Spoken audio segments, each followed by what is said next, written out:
Pouvez-vous nous en dire plus sur le rôle de Monaco dans l'accueil du Tour de France et comment cela a été coordonné avec les organisateurs de la course? Écoutez, c'est très simple, c'est venu d'une conversation que j'ai eue avec Christian Prudhomme et d'autres personnes de l'organisation du Tour de France et d'ASO.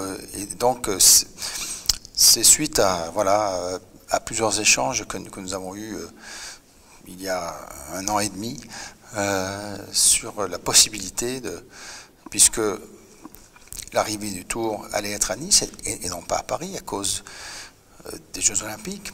Et donc, une arrivée à Paris en plein mois de juillet, peu avant les Jeux Olympiques, était inenvisageable. Donc, l'arrivée allait se faire à Nice de toute façon. Et donc,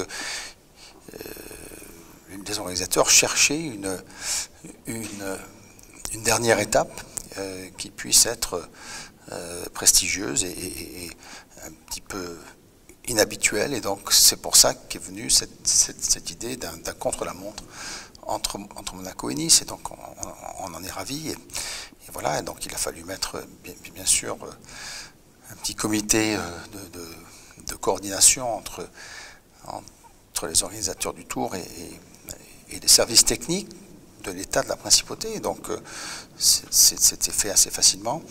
Et voilà, ils ont eu plusieurs réunions déjà maintenant et tout se prépare de la meilleure façon possible pour qu'on accueille dignement la caravane et le Tour lui-même et tous les coureurs.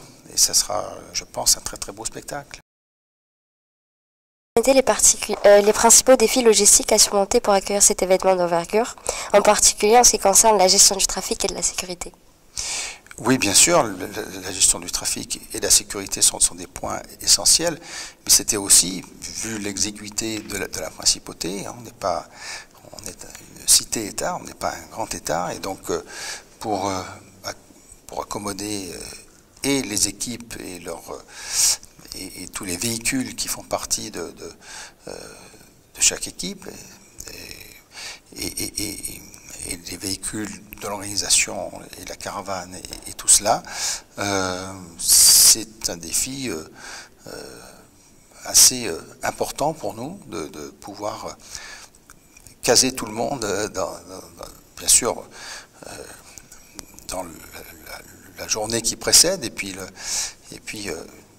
mais heureusement c'est un peu plus facile avec un contre-la-montre qu'avec un départ d'étape normale, mais il faut quand même accueillir tout le monde de la même façon. Et puis voilà, et puis après il y a les hébergements, il y a tout un ensemble de considérations techniques, de coordination aussi entre la police de Monaco, la sûreté publique de Monaco et la police française et la gendarmerie aussi. Et on a l'habitude de travailler très très bien avec eux, donc voilà, il n'y a aucun problème majeur, c'est juste une coordination de plusieurs services. Merci beaucoup. Comment la Principauté prévoit-elle de promouvoir le cyclisme et le sport en général après cet événement? De toute façon, Monaco, c'est ce que j'ai pu dire, j'ai pu rappeler ça encore il y a quelques jours lors de la cérémonie des Ballons d'Or. Monaco est une terre de sport, l'histoire de la Principauté et du sport en général est une longue histoire, et donc on a, bien sûr, on peut citer tous les grands événements qui se font chaque année à Monaco, comme le Grand Prix, comme le Masters de tennis, comme le meeting Hercules d'athlétisme, notre meeting Mare Nostrum de natation et bien d'autres. Et donc on a l'habitude d'accueillir les plus grands sportifs du monde entier. Et donc bien sûr que c'est un effort de promotion qui est constant. Alors en ce qui concerne le Tour de France, on a déjà bien sûr fait des présentations en presse, déjà l'année dernière, à 1 an même il y a plusieurs mois, en fin d'année dernière, et puis bien sûr, cet été, à un an de cet événement, on a pu faire un événement presse, et il y aura bien sûr avant le tour d'autres événements pour promouvoir. Mais bien sûr après, je pense qu'il y aura aussi, comme on avait fait, comme on avait pu accueillir le grand départ du Tour en 2009, il y a eu un engouement certain autour du cyclisme dans les mois et les années qui ont suivi ce grand départ du Tour. Et cette dernière étape du Tour 2024 sera l'occasion, je pense, de promouvoir le cyclisme, la mobilité propre, l'exercice, le bien-être par le sport et par la pratique du cyclisme de très belle façon. Donc on va bien sûr continuer dans cette voie-là. Le Tour de France est également une vitrine pour la culture et le patrimoine local. Y a-t-il des points d'intérêt spécifiques que la ville souhaite mettre en avant pendant l'événement? C'est un peu ce que je viens de dire à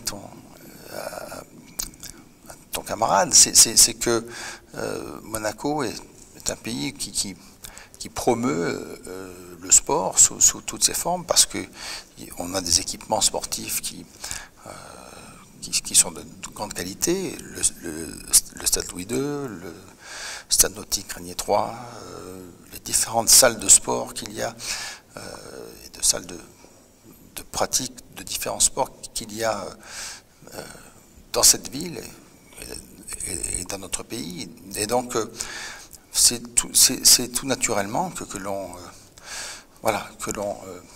promeut le bien-être par l'activité physique et par la mobilité propre. Et c'est ce que je voulais dire tout à l'heure, c'est que non seulement on promeut le cyclisme et le vélo comme moyen d'exercice, mais comme moyen de locomotion et de circulation, aussi bien sûr avec les véhicules électriques et les véhicules à énergie renouvelable. Et donc c'est tout cet ensemble de choses qui fait que on veut absolument amener le plus grand nombre de personnes à adopter des bonnes pratiques en matière de transport, et que ce soit des transports en commun, que ce soit des transports en véhicules qui utilisent des énergies propres, des énergies renouvelables, ou bien sûr le vélo, qui est un moyen écologique par nature, mais qui en plus nous permet d'être en bonne santé. Et c'est ça qui est le plus important. Merci beaucoup. La durabilité environnementale est de plus en plus importante dans le sport. Pouvez-vous nous parler des initiatives durables associées à l'accueil du Tour de France à Monaco en 2024? Alors, il y a bien sûr toutes les pratiques qui sont déjà mises en œuvre par le Tour de France, qui promeut le recyclage des déchets, l'utilisation de matériaux éco-responsables. Et bien sûr, nous adhérons à cette charte qui est actuellement mise en avant par l'organisation du Tour de France.